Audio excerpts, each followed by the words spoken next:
Ils ont raccroché les crampons. Loin des projecteurs de Bollaert, du Chaudron ou du Vélodrome, les anciens joueurs de Ligue 1 poursuivent leur aventure sur ou en dehors des terrains. Autour d'un repas, ils ont décidé de se confier, d'évoquer leur carrière mais aussi leurs souvenirs. Branchez vos écouteurs, chauffez votre plat, vous êtes prêts à déguster une bouchée de foot.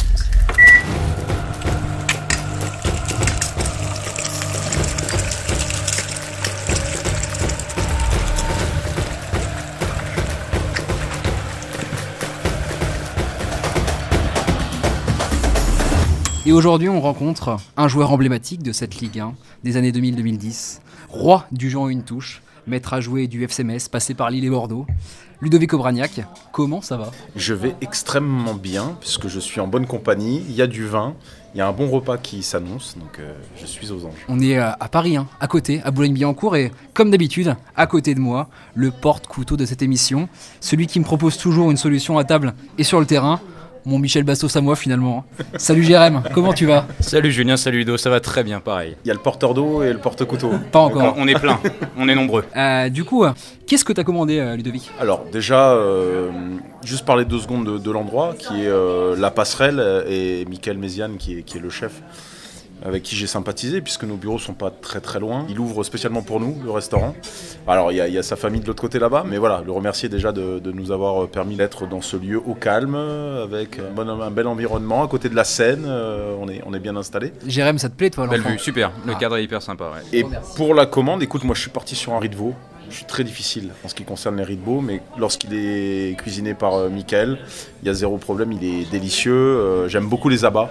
Riz de veau, rognon, voilà, j'en passe et des meilleurs. Hein, ça a peut-être choqué quelques personnes, mais voilà, on a pris un petit. On parle du vin aussi ou On va y aller, on va y aller. Du vin. Ouais. Bon, un petit haut de pèse en Saint-Estèphe, encore un peu jeune, 2019. Mais bon, ça valait le coup d'aller le tenter, d'aller l'ouvrir. Il m'a interpellé sur la carte pour se marier avec les riz de veau. Vous avez pris du poisson, je crois. Ouais. Jérémy Poisson. Ouais. Écoutez, ça va fonctionner du feu de Dieu. Donc le vin, c'est quelque chose qui t'intéresse vraiment, t'es à fond dedans? Ah, je suis plus qu'à fond dedans, ouais. C'est pas Obélix, mais je suis presque tombé dedans quand j'étais petit. Hein. Alors, heureusement, hein, j'ai été plutôt sérieux quand j'ai fait carrière. J'étais quelqu'un d'hyper rigoureux dans mon alimentation, dans ce que je faisais. Mais c'est vrai que de temps en temps, moi, plutôt que d'aller en boîte de nuit boire de la vodka dégueulasse, eh ben, je préférais un bon bar à vin avec des potes jusqu'à 1h ou 2h où on sirotait 2-3 bons vins. Et c'est à Lille, et c'est un ami lillois qui m'a initié à ça, supporter de la GIA, hein, ce qui est pas neutre. Quand je suis arrivé à Lille, j'ai vu une grosse écharpe de la JOCR, donc on a vite sympathisé parce que c'était un amateur de foot aussi. Et donc Anthony Chevalier, qui est le propriétaire des lieux, m'a initié au vin au début, avec Mathieu Debuchy notamment. Il nous a pris les deux, et de cours d'œnologie, en dégustation, en repas entre copains. Et puis l'ami Jussier à Bordeaux, avec qui j'ai arpenté pas mal de châteaux. Voilà, on avait pour habitude à chaque grand match de se dire une semaine avant, on se fait un château. Et pour l'anecdote, Bordeaux-Marseille, vous savez, il y a une espèce de rivalité. Bordeaux n'a pas perdu depuis des années. Et on avait fait Cheval Blanc, en fait, quelques semaines avant. Et le patron de Cheval Blanc était venu nous voir en disant les gars, faut pas perdre ce match, c'est capital.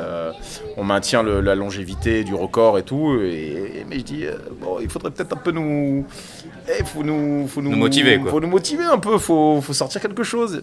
Je dis, les gars, pas de problème. Si vous marquez les deux, j'ai 2 bouteilles de Cheval Blanc 2004, elles sont pour vous. Et alors? 30 secondes de jeu, Jussier n'a jamais vu faire un pressing pareil, il a récupéré le ballon, il a marqué au bout de 2 minutes.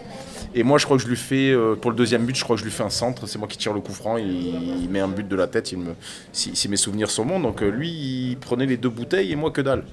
Donc j'ai appelé en disant j'ai quand même fait la passe décisive, et donc il a été royal, et donc on a eu tous les deux 2 bouteilles. On va repartir un peu sur la bouffe parce que bon, c'est la thématique de l'émission.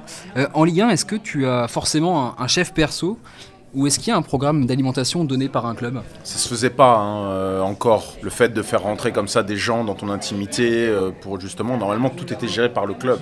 Il y avait une diététicienne, il y avait un docteur, il y avait un truc, donc elle venait avec son tableau, les lipides, les glucides, les trucs, le truc que tu ne retiens jamais, hein, de toute manière. J'avais une chance, c'est que ma femme était naturopathe.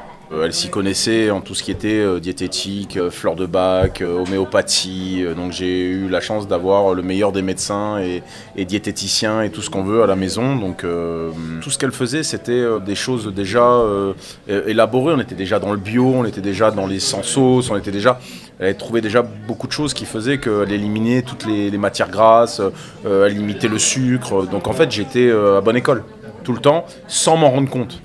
Et après, moi, je comprends aujourd'hui que maintenant, avec les moyens qu'ils ont, de faire venir un chef chez toi, ne serait-ce que 2 jours avant le match, d'avoir des repas élaborés par quelqu'un qui s'y connaît, tu mets les meilleures chances de ton côté pour pouvoir être performant. Parce qu'il y en a qui ne le comprennent pas, hein. Il y en a qui pensent le talent, le truc. Ton corps, c'est ton outil de travail. Il n'y a pas de secret. Après, tu regardes d'autres qui le font moins, qui sont très talentueux, ils n'ont pas les mêmes carrières. Mais vous pouvez vous faire plaisir ou c'est très très rare? Bien sûr qu'il faut se faire plaisir. Et la vie, elle n'a pas de raison d'être si tu peux pas te faire plaisir. C'est presque aussi important parce que les lendemains de match, tu as épuisé ton corps et là, il faut le régénérer. Donc c'est presque le plus important. Mais peut-être que 2-3 jours après, si tu veux te faire un truc un peu...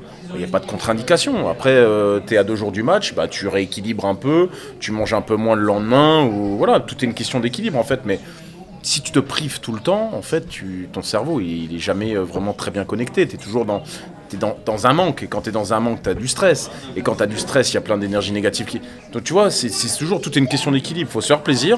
En même temps, d'ailleurs, une fois que tu t'es fait plaisir, il faut rattraper les choses. Donc, mais moi, j'ai toujours parti du principe. Il fallait se faire un peu plaisir, un bon vin de temps en temps, une bonne côte de bœuf, des frites, des trucs. Mais après, c'était équilibré dans la semaine. C'était pas tous les jours. Ça pouvait pas être tous les jours la fête. Quand t'es épicurien, ce que je suis, ce que je pense être, quand t'as des moments... alors t'en as, ils ont la frénésie de l'achat compulsif. Ils vont acheter une bagnole, des fringues, je sais pas, tu vois, ils vont acheter du matériel. Moi, c'était plutôt la bouffe. Quand j'allais pas bien, j'avais envie de manger des choses interdites. Tu sais, toujours ce truc de l'interdit où, quand ça va pas, tu as envie de franchir les interdits. Ouais, ça m'est déjà arrivé de péter un câble après un match, de dire, allez, putain, ce soir, j'en ai rien à foutre, je me torche la gueule. Une défaite souvent Ouais, plutôt après une défaite. Après une défaite, ouais. Pour du réconfort, pour oublier un peu, tu sais, pour dire, tu sais, à un moment donné, quand t'es dans des tourmentes, des fois t'as des passages à vide, hein. Tu te dis, je suis pas bien. Bon, des fois, tu t'en colles une bonne. Pendant 2 jours, t'es pas très bien, mais ça t'a nettoyé la tête, tu passes à autre chose. Je prenais souvent l'exemple de Souley Diawara quand il arrive à Bordeaux. En fait, Souley Diawara, c'était un mec qui aimait la vie, qui aimait sortir, il y avait des trucs. À Sochaux, il faisait ça marchait. Il arrive à Bordeaux, il se dit, je suis dans un plus grand club, faut que je calme le truc, je fais attention les matins. Puis il foutait plus un pied devant l'autre. Kader Keita, pareil, que j'ai connu à Lille. Lui, il dormait, il avait aménagé un matelas dans son 4x4 escalade. Donc il sortait de boîte à 3h, il arrivait au centre d'entraînement, il dormait derrière, il avait un lit quasiment dans son coffre, et il allait à l'entraînement. Mais après l'entraînement, il nous driblait tous, machin, mais c'était comme ça. Il est arrivé à Lyon, ils ont essayé de le cadrer, il mettait plus un pied devant l'autre. Donc t'as des gens comme ça qui ont besoin de ça aussi. Après, tout est une question toujours d'équilibre, mais... se faire plaisir de temps en temps, ça fait aussi partie de la vie. On a un métier, alors les gens vont dire vous gagnez beaucoup d'argent, vous avez une vie géniale. Et oui, c'est vrai. Mais il y a aussi les mauvais côtés, il y a le stress, il y a la pression, il y a la concurrence.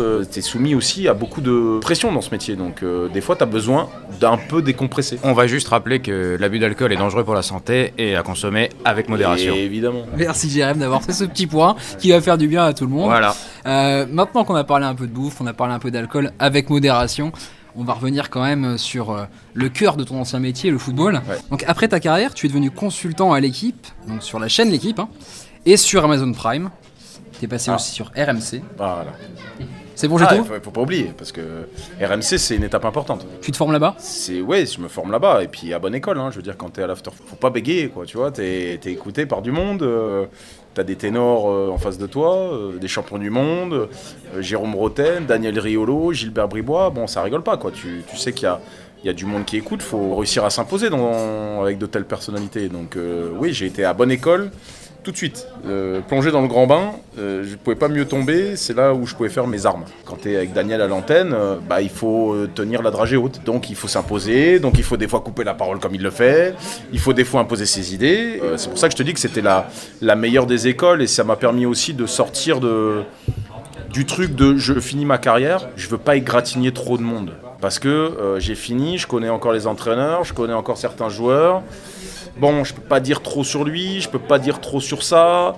Mais en fait, quand tu es à la radio ou à la télé, tu peux jamais être dans une zone grise. Justement, j'ai une petite question à ce propos. Est-ce que c'est bien vu d'être consultant dans le monde du foot? Le fait de donner ton avis sur des plateaux, ça peut pas te décrédibiliser parfois Ça peut aussi être un tremplin. C'est-à-dire que par le biais de ton expertise, il peut y avoir des gens qui écoutent, qui regardent et qui se disent « Ah oui, ce garçon, il connaît quand même le métier, il connaît le ballon, il connaît l'envers du décor. Alors certes, ses analyses sont tranchées, sont piquantes parfois, mais il tape dans le juste. » Je dis pas que je tape toujours dans le juste ou que j'ai la science infuse, mais j'ai mon expérience. J'ai 500 matchs ou voire plus de très haut niveau. J'ai été à l'étranger, j'ai été international. Des choses, j'en ai vu. J'ai joué avec des grands joueurs. J'ai ce bagou que je raconte. Alors parfois avec un peu plus d'excès, d'envolée, parce que l'équipe, c'est pas neutre. Comme on a besoin aussi, on fait de la télé. Hein. C'est pas de la radio, c'est de la télé. La télé, les gens, ils attendent un tant soit peu de divertissement. Mais évidemment que ça peut me desservir, parce que parfois j'égratigne des gens. Je le sais. Après, j'essaye toujours de rester dans l'argument. Et c'est pas égratigner pour égratigner. C'est-à-dire que j'ai une pensée. Très difficile pour moi d'aller contre ma pensée. Mais j'essaye de l'argumenter au mieux pour pas vexer, pour pas froisser. C'est pas juste il est nul, mais pour dire il est nul. Ça, c'est pas mon truc. On va parler de ta carrière. Tu m'as lancé la petite passe D. Comme d'habitude, on va revenir un petit peu du coup sur ce parcours. Tu as commencé le foot à côté de Metz, à l'UL Plantière. Oui. Tu as fait le centre de formation du FC Metz. Tu remportes la Coupe Gobardella. J'ai fait ce qu'on appelait les sections sportives. À la Madine, voilà. Donc, c'est l'équivalent de Clairefontaine, en fait. Et nous, c'était dans l'est de la France, c'était à côté de Verdun, truc complètement paumé au milieu de nulle part. J'ai vécu au milieu de rien pendant 2 ans, mais j'ai rencontré Yannick Stopira. Yannick Stopira a été un déclencheur dans la suite de ma carrière, donc je suis obligé de l'en parler. Et bien on lui passe le bonjour. Ensuite, tu as débuté en pro, en Ligue 2, en 2002. C'est dans ta ville de Metz que tu voulais t'imposer ou pas? Absolument. Je suis très attaché à cette ville. Très attaché au FC Metz parce que souvent tendance les clubs à mettre en valeur des joueurs qui font des trucs à certains moments, je trouve qu'il manque le storytelling qui va derrière. Et moi le storytelling à Metz, je crois qu'on peut pas faire plus belle histoire parce que j'ai commencé à Metz, j'avais 6 ans. J'ai commencé au FC Metz, j'avais 6 ans. Ce qui est l'équivalent aujourd'hui des poussins. Et j'ai été vice-champion de France poussins, j'ai gagné une Gambardella avec Metz, j'ai fait un doublé Gambardella championnat. Et après, je suis passé pro, je suis passé par toutes les étapes. C'est tellement rare aujourd'hui dans un club, quelqu'un qui part d'en bas pour arriver tout en haut. Mais c'est vrai que les clubs l'évoquent pas souvent. Et si tu veux en fait raconter une histoire aux jeunes en leur disant que finalement c'est possible, quoi. Le FC Metz, c'est un membre de ma famille. Tous les gens que j'ai croisés dans ce club-là sont mes proches. Je pourrais jamais trahir les gens que j'ai rencontrés là-bas. C'est ancré en moi. Et il y a un personnage important qui arrive, c'est Jean Fernandez. Avec lui, tu te développes, t'apprends, tu mûris. C'est quoi la méthode Jean Fernandez? Tu peux nous préciser un petit peu ça? C'est la méthode peau de vache. La méthode peau de vache. Ah ouais, c'est la méthode peau de vache. Ah ouais. Mais aujourd'hui, je l'embrasse comme du bon pain, quoi. Je le vois, je lui saute au cou et je le remercie grandement parce que on est jeune, on est fougueux, on a plein de rêves et puis on est vite, tu sais, le côté égo, quand tu es pro, ça monte vite, quoi, tu vois. T'es reconnu, les nanas, les trucs, enfin, tu peux vite passer du côté obscur de la force. Et Jean Fernandez, en fait, il a été sur notre dos constamment. Tel un sac de briques, mais il y avait 10 parpaings dans le sac. Il était là tout le temps et il lâchait rien. Et il a été une vraie peau de vache avec nous. Il nous a rien laissé passer, ni en comportement, ni en sportif, ni en état d'esprit. Respecter les anciens, attendre son tour. Alors je jouais dans l'équipe pro, j'ai fait 1 an et pendant 1 an je me suis changé dans le vestiaire visiteur. J'ai fait 1 an avec le 33 sans avoir mon nom sur le maillot. Ça paraît des trucs anodins, mais quand j'ai eu mon nom sur mon maillot au bout d'1 an, j'étais comme un dingue, comme avoir une prime de match presque. Mais tu vois, il fallait ce côté mérite qu'on retrouve moins maintenant, puisque les jeunes sont devenus les principaux actifs des clubs. Donc on leur passe tout, ils ont tout de suite, ils gagnent déjà plus d'argent alors qu'ils 10 fois ce qu'on gagnait nous, alors qu'ils n'ont même pas fait un match en Ligue 1. Donc Jean Fernandez, il a été celui qui m'a appris mon métier. Comment respecter mon métier, l'approche du métier. Je lui en serai éternellement reconnaissant de m'avoir élevé à la dure comme ça, parce que ça m'a servi tout le long de ma carrière. Magnifique, et en plus il y a eu des années un peu compliquées, une descente en Ligue 2. Je crois que tu as failli quitter le FC Metz, et en 2007, petite anecdote, José Anigo t'appelle pour que tu rejoignes l'Olympique de Marseille, et tu crois que c'est un canular. C'est quoi cette histoire? Non, En fait, je suis en discussion avec Lille. J'ai fait 6 mois en Ligue 2. 6 mois avant, j'ai cru que le foot était fini pour moi. Puis finalement, Francis de Tadeo, qui nous avait eu en CFA, revient aux manettes. Il me donne un maximum de responsabilité en me disant c'est toi, on va faire autour de toi. Et là, je sais pas, ça a déclenché un truc chez moi. J'ai surperformé pendant 6 mois, j'ai été incroyable sur cette année de Ligue 1. On était incroyable d'ailleurs avec cette équipe, puisque je crois qu'à la trêve, je crois qu'on avait 12 points d'avance sur le deuxième ou quelque chose comme ça. On était déjà quasi certain de monter à la trêve. Et à la trêve, je me rappellerai toujours, mon agent m'appelle, il me dit il faut que tu parles à quelqu'un, il va t'appeler. C'est Claude Puel. Claude Puel qui m'appelle. Et Lille, à ce moment-là, c'est l'année où ils font la campagne de Ligue des Champions avec Milan, tout ça. Et Claude Puel m'appelle, il me dit, assez drôle parce qu'après on va devenir un tandem, mais c'est pour remplacer Michel Bastos. Qu'ils ont fait venir, ils sont pas satisfaits de lui, et en gros ils envisagent de le renvoyer ou de le prêter, et moi je dois arriver pour remplacer Michel Bastos, côté gauche. Et pendant ce truc-là, je reçois un autre appel de mon agent qui me dit « Écoute, tu vas recevoir un autre appel, mais il me dit pas qui ?» Et puis je sais plus. À ce moment-là, j'avais beaucoup de mes amis qui me faisaient des canulars téléphoniques. Où ils me faisaient « Ouais, ben, c'est le directeur sportif de Bordeaux, c'est le mec du PSG. » Les bons potes, quoi. Les bons potes. Et donc je reçois ce coup de fil et j'ai José Anigo au bout du fil, mais je pense que c'est pas José Anigo. Je pense que c'est un pote à moi qui est en train de me faire une farce. Donc on fait la conversation et moi je... Et puis à un moment donné, je dis franchement, vous êtes lourds, les gars. En plus, l'accent marseillais, vous l'imitez même pas bien. Ah, parce que c'est reconnaissable, José Anigo. Et je raccroche. Se passe la journée, et le soir, mon agent m'appelle, il me dit mais tu es un grand malade, mais qu'est-ce que t'as fait? Il me dit José Anigo t'appelle, tu lui raccroches au nez? C'est quoi, Et là je dis ouais, je suis désolé. Je savais pas que c'était lui, je pensais que c'était un canu.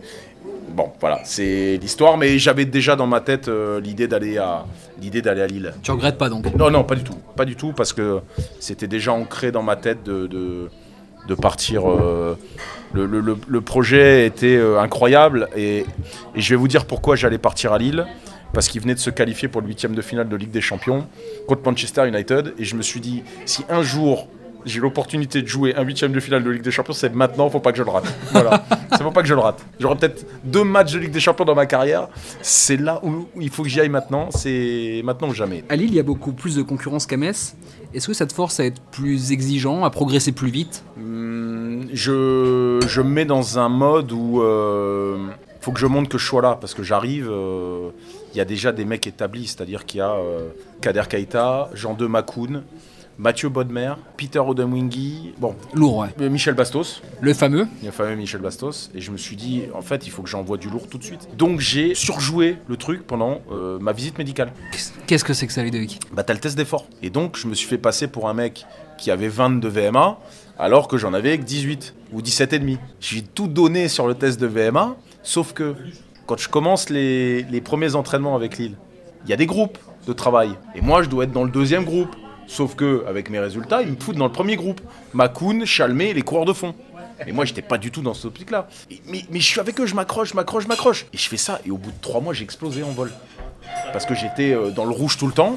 Donc au bout de 3 mois, j'ai eu un passage à vide d'un mois, 1 mois et demi à peu près. Mais je me demande, mais comment j'ai fait pour tenir à la course des mecs comme Makoun, Chalmé et tout dans les séances? Parce que tu faisais du travail physique, tu faisais du vrai travail physique. T'en bavais, quoi. Voilà, t'en bavais. Et j'en ai bavé, et j'ai explosé en vol. Au bout de 3 mois, j'avais plus de jus, j'avais plus rien, j'ai tout donné. Tu peux nous parler un peu du groupe qui est champion de France 2011 avec... Vous avez pas mal de tauliers, il y a des jeunes. Comment ça vit à l'intérieur de ce groupe? Ça vit extrêmement bien. Pour moi, c'est la clé de la réussite.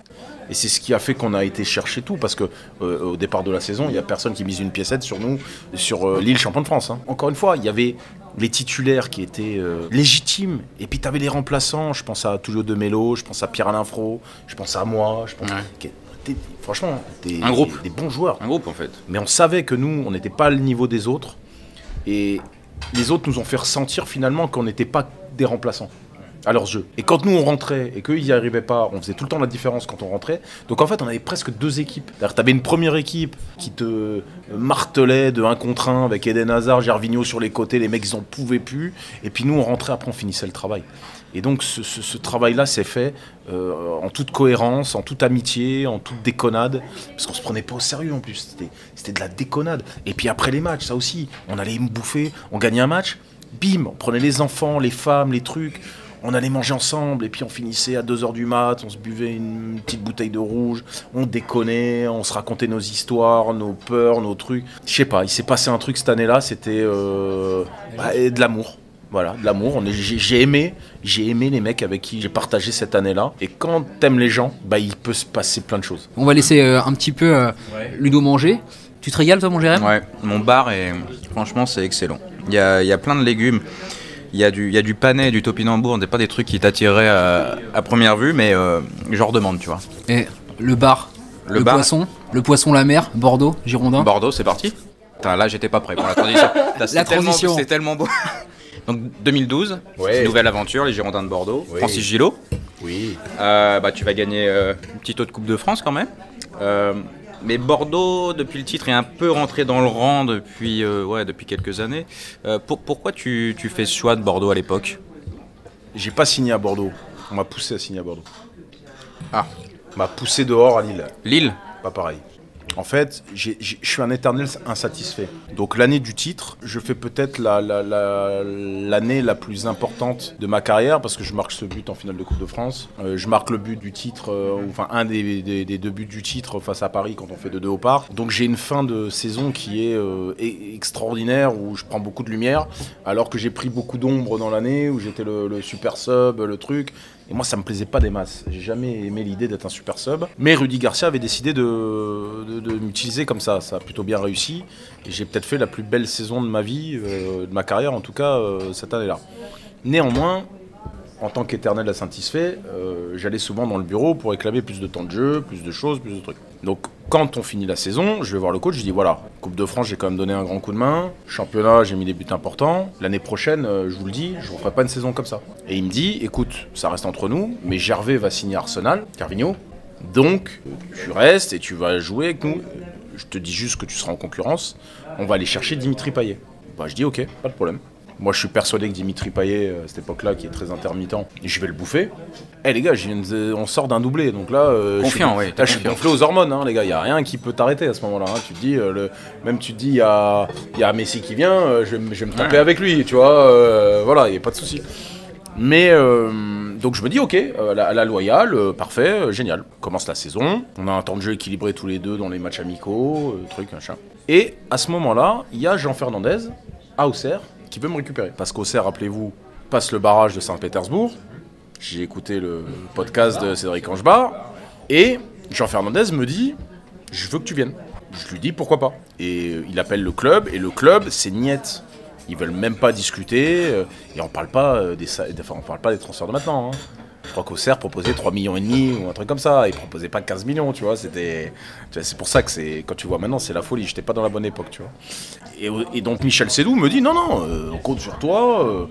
Aucune raison que tu ailles à Auxerre, tu restes. Sauf que, dernier jour du mercato, qui c'est qui signe au LOSC ? Joe Cole. Donc on n'est plus 2 pour un poste, on est 3. Et là, j'ai les abeilles qui arrivent, j'ai la moutarde qui monte.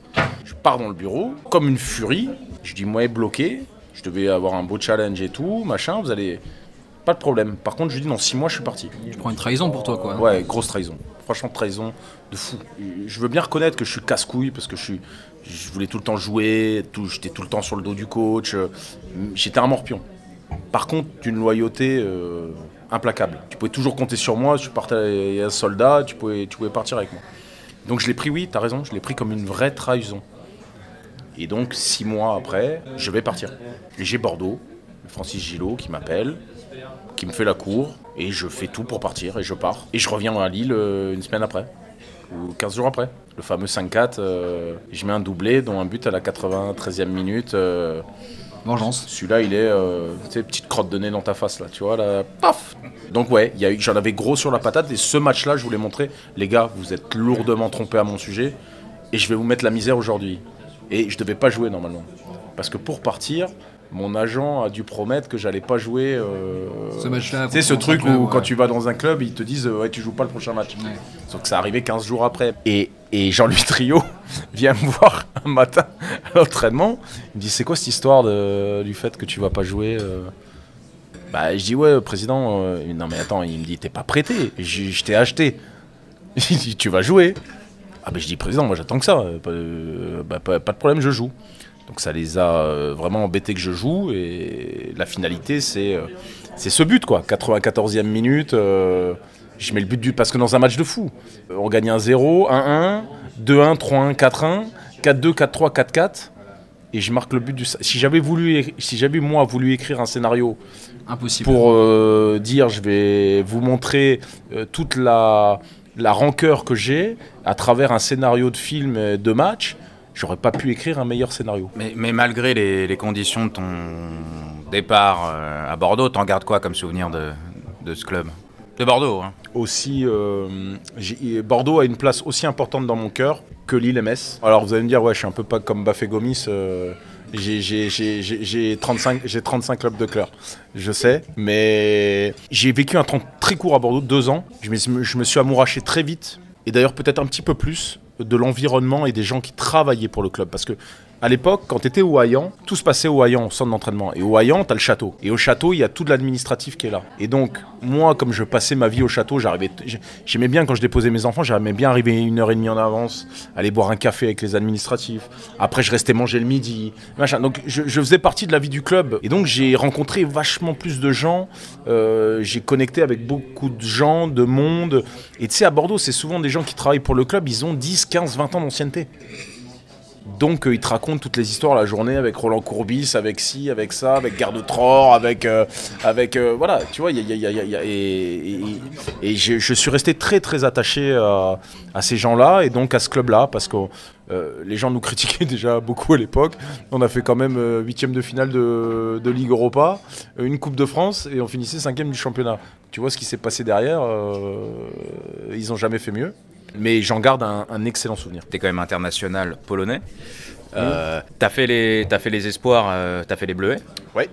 T'as choisi de représenter la Pologne. Tu peux nous expliquer un peu ce choix et la réflexion dont ton cerveau à ce moment-là adopté pour la sélection polonaise et comment aussi t'as été adopté par ce peuple ? Ça a été Je t'aime moi non plus pendant quasiment toute la durée de mon passage là-bas. Il y a une certaine forme de distance parce que finalement, tu t'inventes pas polonais. Le sport nous permet de vivre une double nationalité. Moi, c'était à travers mes arrière-grands-parents qui ont vécu là-bas, mais que je n'ai pas connu. Mon père ne m'a pas élevé dans la tradition polonaise, donc je n'ai jamais entendu la langue, ni je n'ai jamais voyagé en Pologne. C'était pour moi l'occasion de rendre hommage à mes ancêtres que je n'avais pas connus, donc c'était une sorte de rendre fier ma grand-mère, mon père et toutes les générations qui allaient suivre, de dire voilà, on n'oublie pas d'où on vient non plus, quoi, parce que mes arrière-grands-parents étaient travaillaient dans les mines de l'Est de la France, ils sont venus, j'avais envie de mettre en lumière cette histoire-là, et puis il y avait aussi le fait qu'eux cherchaient des joueurs de plus haut niveau, parce qu'ils avaient une génération qui était un peu moins bonne. Bon, en fait, le mariage s'est fait, quoi. Tu parles anglais, du coup ? Bah ouais, mais eux, ils sont pas trop chauds pour parler anglais, tu vois. Ma première rencontre avec Lewandowski, c'est un peu ça, tu vois. J'essaye de lui parler anglais, et il me dit on se parlera quand tu parleras polonais. Tu vois le délire. Et je comprends, finalement, avec le temps qui passe, et ça me paraît très bizarre aujourd'hui, peut-être qu'en étant international français, et un garçon qui vient et qui parle pas le français, ça peut déboussoler. Tu lui as pas dit, Robert, pas d'anglais, pas de ballon ? Bah, si tu me connais un peu maintenant, je lui ai dit, bah, on se parlera jamais alors. Voilà, et c'est pour ça que notre relation au début a été un peu compliquée sur le terrain. Ce que je te disais tout à l'heure avec Lille, à l'inverse, ben, quand tu t'entends pas dans la vie, c'est difficile de s'entendre sur le terrain. Je voulais revenir sur ton parcours, ton passage en tant qu'entraîneur du Touquet. C'était pas une franche réussite. On avait dit pas les choses qui fâchent. Ah, on fâche ici, hein. Ah, on avait dit... On avait dit pas les choses qui fâchent. Ah, je te vois, avec ton verre de vin, je me dis c'est le moment. Oh, le salaud. Ah, j'y vais. Est-ce que tu veux quand même persévérer dans le milieu ? Évidemment que je veux persévérer. Je sais pas si vous avez lu un peu le pédigré, mais bon, il y a un sale caractère, hein, et il y a un compétiteur derrière tout ça. Hein, si tu lis entre les lignes, j'ai beaucoup de mal avec l'échec. D'ailleurs, je rebondis souvent. Quand tu regardes un peu, il y a un mauvais truc, hop, rebondis, un mauvais truc, rebondis. Évidemment que j'ai pas envie d'en rester là. L'avenir, pour moi, il est là. Parce que ça m'a conforté dans cette idée. Et le Touquet, j'ai pris 5 ans d'expérience en 1 an. Écoute, on va continuer un peu à manger. Et c'est le moment où Jérémy va un peu te cuisiner. C'est l'heure... Je suis très gentil, moi. Oui. C'est l'heure des pieds dans le plat.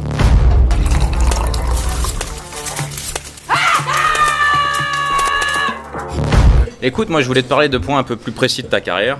Il y a un coach, donc Tu en as un petit peu parlé, mais j'aimerais avoir ton sentiment là-dessus. C'est Rudy Garcia. C'est un coach qui polarise énormément. En gros, c'est noir ou blanc presque, j'ai l'impression avec lui. Toi, tu l'as expérimenté, tu as été sous ses ordres. Quel regard tu as sur Rudy Garcia, le coach ? Il connaît très bien son métier. Son histoire parle pour lui, c'est-à-dire que il a d'abord débuté adjoint aux côtés de gens compétents. Il a pris sa chance et puis il a fait les plus grands clubs français. Tu fais Lille champion, tu fais Lyon et Marseille, je crois qu'il fait une finale de Coupe d'Europe. La Roma. Ouais, il est clivant, Rudy. Il est clivant parce que finalement, on va pas le cacher, hein, il y a beaucoup de gens comme ça, mais lui l'assume. Il y a un côté un peu opportuniste. Quand il a besoin, il t'utilise. Quand il a moins besoin, il t'utilise moins. Ce que tu nous disais sur ton départ. Bah aussi. ouais, ça peut vexer. C'est-à-dire que prends pas de gants, quoi. C'est un coup, tu es sur le devant de la scène et puis peut te mettre dans la coulisse du jour au lendemain, mais sans scrupule. Mais c'est le métier qui veut ça, en fait. Parce que quand t'es joueur, tu crois toujours être privilégié. Quand tu rentres dans un magasin, t'as envie que la personne s'occupe de toi. T'as pas envie d'attendre une plombe quand tu regardes des jeans et des trucs. Mais quand il y a 50 personnes dans le magasin, bah, c'est difficile d'être partout. Bah, c'est un peu la même chose dans un vestiaire. C'est-à-dire que tu as 25 mecs qui attendent de l'affection, qui attendent une discussion, qui attendent... et notamment les mecs qui jouent pas souvent. J'en faisais partie. Et Rudy, c'est le marchand de sable. Je rentrais dans son bureau énervé, je savais pourquoi, je sortais, je savais plus pourquoi j'étais rentré. Il a été très fort là-dessus. Et quand tu es entraîneur, finalement, tu n'as pas toujours le choix. Tu es obligé de composer, tu peux pas satisfaire tout le monde. C'est un garçon adorable, mais dans le métier, il est clivant. Tout au long de ta carrière, tu avais un profil assez polyvalent. Tu as joué 10, tu as joué sur les deux ailes, tu as joué plus bas, même au milieu. C'était quoi au final ta position préférée et pourquoi ?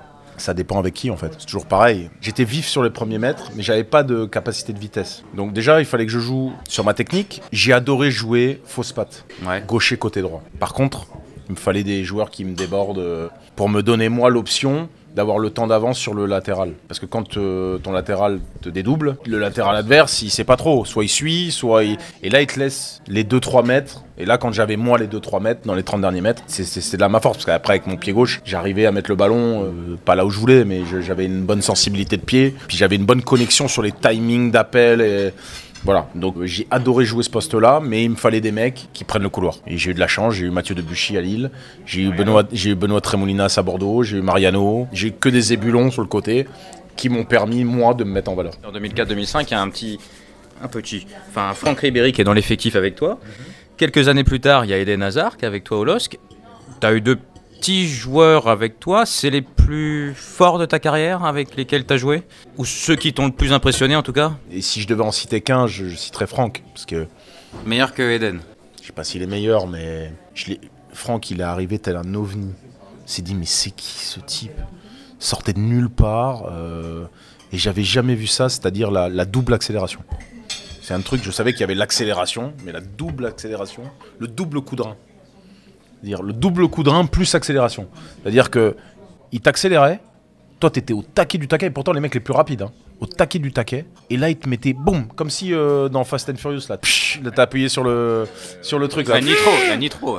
Et là, tu constatais les dégâts, et puis il courait partout, puis surtout il avait une espèce d'arrogance naturelle à aller provoquer les mecs. Je crois qu'il a tué les carrières à Metz, les 4 arrière-gauche contre qui on a joué, il a tué les carrières des 4. Il y a Estinat à Nantes, Jérém Berthaud à Lyon, Vicente Lizarazu, il est reparti au Bayern après ce match-là. Il a brisé des reins.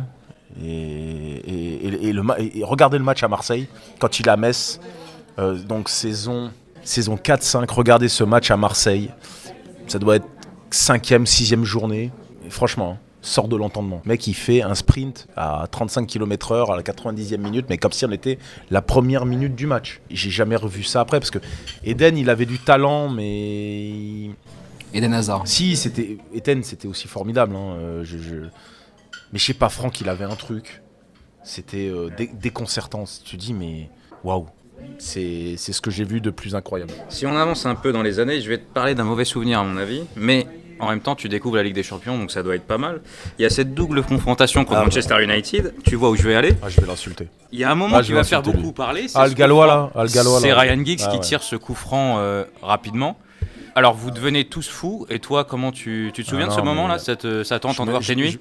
Je me souviens, on est complètement déconcerté par ce qui se passe, parce qu'on voit le truc en direct live, c'est-à-dire qu'on voit l'arbitre se baisser, parler avec lui et lui dire vas-y tu peux tirer direct. Et nous, rappelez-vous, Tony Silva il est en train de placer le mur.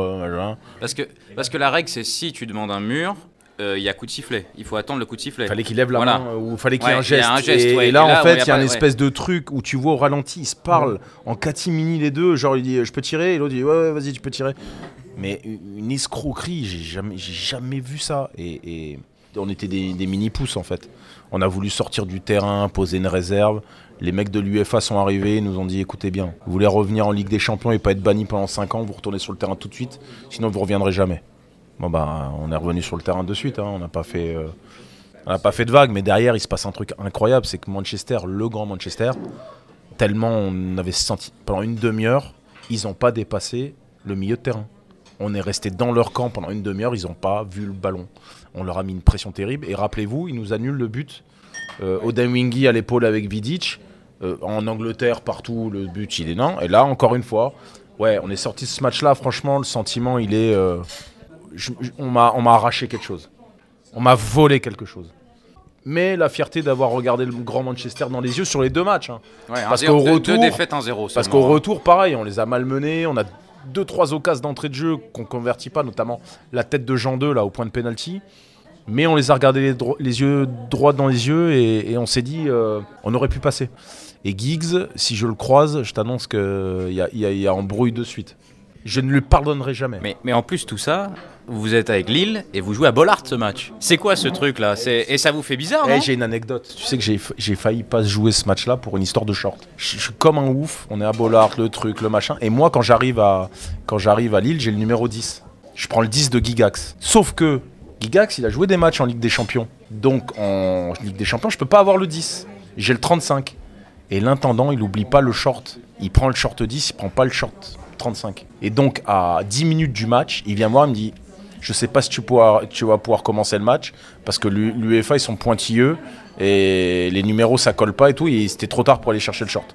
Et là j'ai commencé à suer à grosses gouttes là. Et lui aussi, je pense que et il a failli passer à la trapinette lui aussi, parce que si je ratais un 8e de finale de Ligue des Champions à cause d'un short.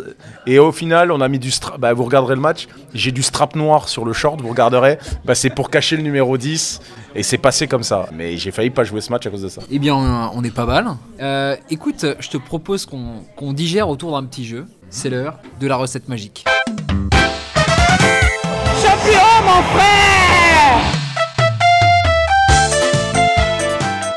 Et qui est-ce qu'on reçoit à table comme d'habitude? Mon Peter Odemwingie, le finisseur.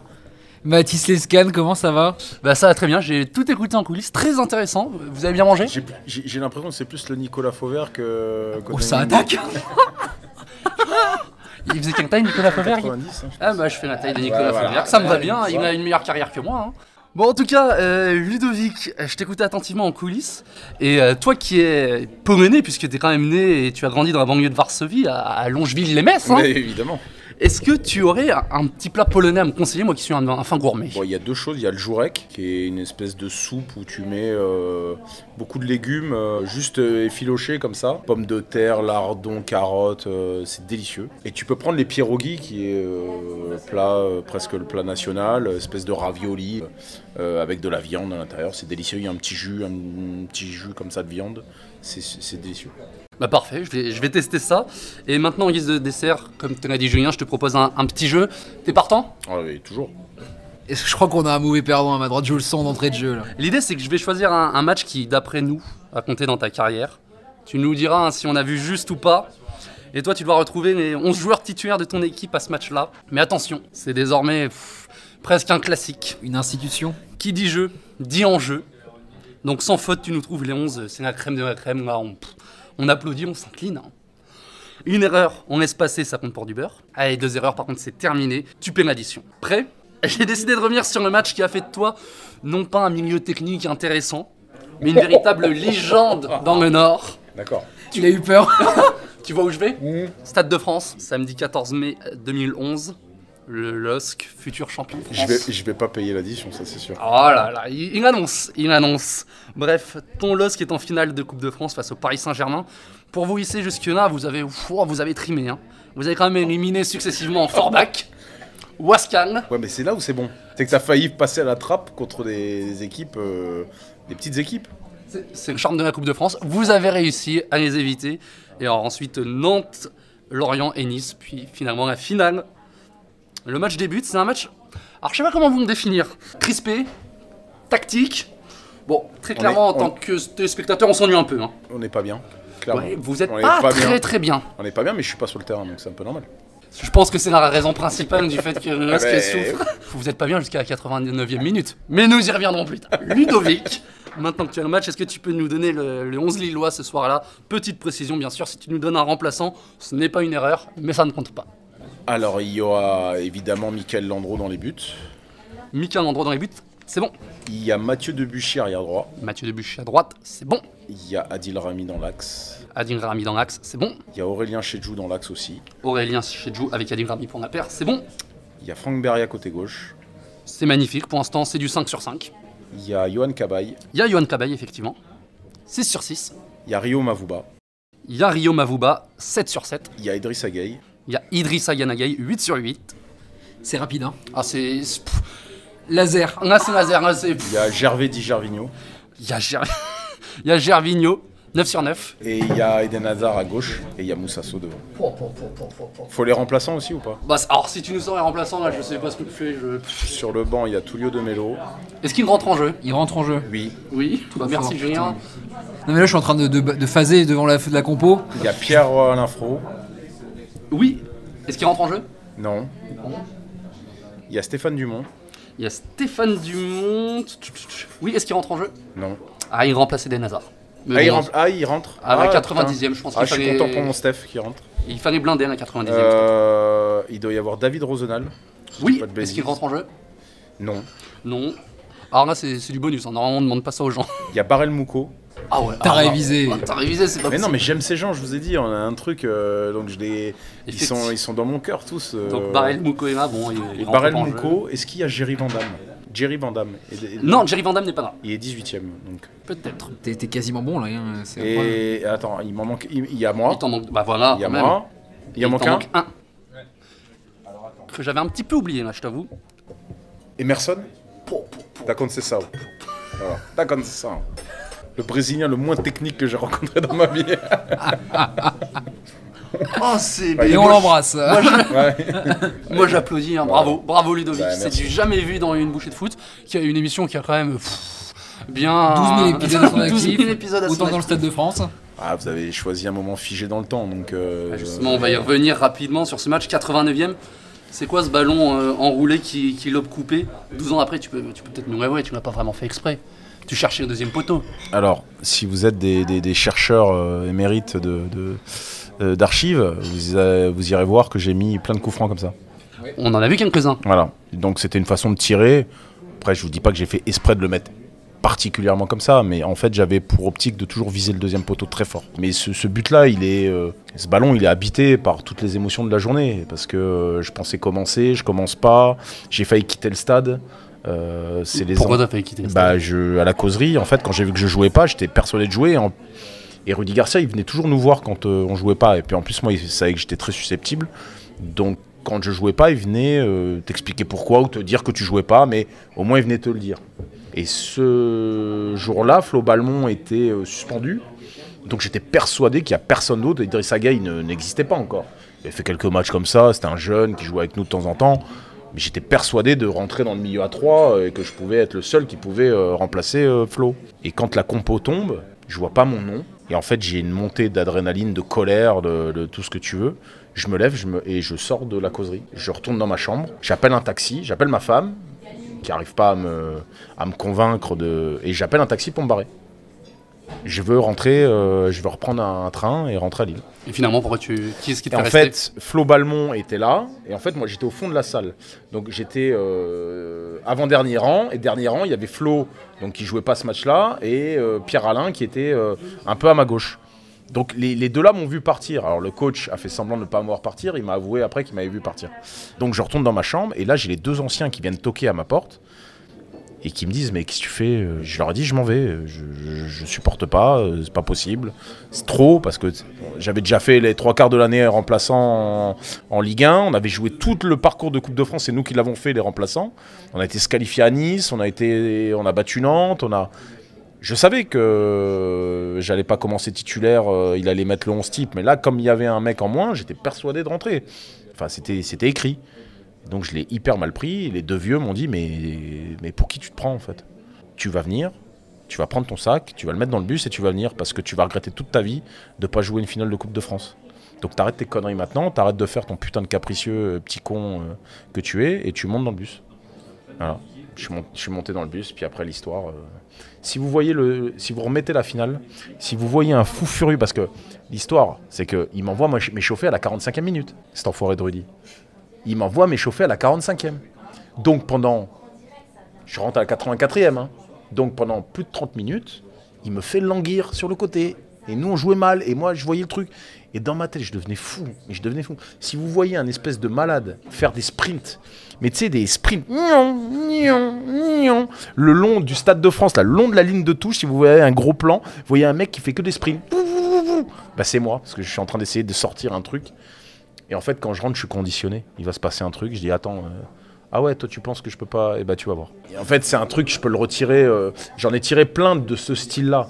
Mais l'effet coupé, il croit qu'elle est au-dessus, mais tout le monde pense qu'elle est au-dessus en fait, et pas que lui. Vous vous rendez pas compte, hein, pour pouvoir caler ça, c'est des heures d'entraînement. Hein, c'est 2 fois par semaine, une demi-heure en plus pour caler en fait ta course d'élan, pour caler ton pied d'appui, pour caler la manière dont tu vas brosser la balle.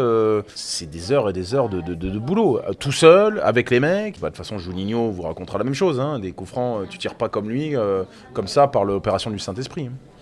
Bah écoute, merci beaucoup Ludovic, on a passé un bon moment, enfin Julien je pense. Ouais, puis je crois que t'as une dernière question pour Ludovic. Ouais, je voulais savoir, toi, qui est-ce que t'aimerais voir dans une bouchée de foot? Qu'est-ce que t'aimerais entendre en tout cas dans une bouchée de foot? Faut que vous alliez à Bordeaux, Jussier. Mais j'ai pas beaucoup d'amis dans ce milieu. Je suis ami avec l'entité de 2011 de LOSC. Mais j'ai 2 mecs avec qui je suis mes cul et chemise, c'est David Bellion et Jussier. Et Jussier. Donc vous avez David Bellion, il vous manque Jussier, allez voir Jussier à Bordeaux, il y a de quoi faire aussi, vous allez vous régaler et vous allez boire du bon vin. Et bah merci beaucoup Ludovic Obraniak d'avoir passé ce petit moment avec nous, j'espère que ça t'a plu. Au top. Et puis, mais pourquoi ça se finit d'ailleurs, on peut pas continuer là? On continue en off. Hein, on continue en off. Ah, en off. On se retrouve mais je vais bien. dire plein de... Ça sort plus après. Non. C'est fini, on coupe le micro, on est correct hein. J'ai déjà dit pas mal de trucs, non? T'es bien, t'étais génial. T'étais excellent. Niveau anecdote on est bon. Pas de langue de bois. Non, surtout pas. Est-ce qu'on va se dire les choses après? Allez, c'est parti. Merci à tous et on se retrouve bientôt pour un prochain épisode d'une bouchée de foot.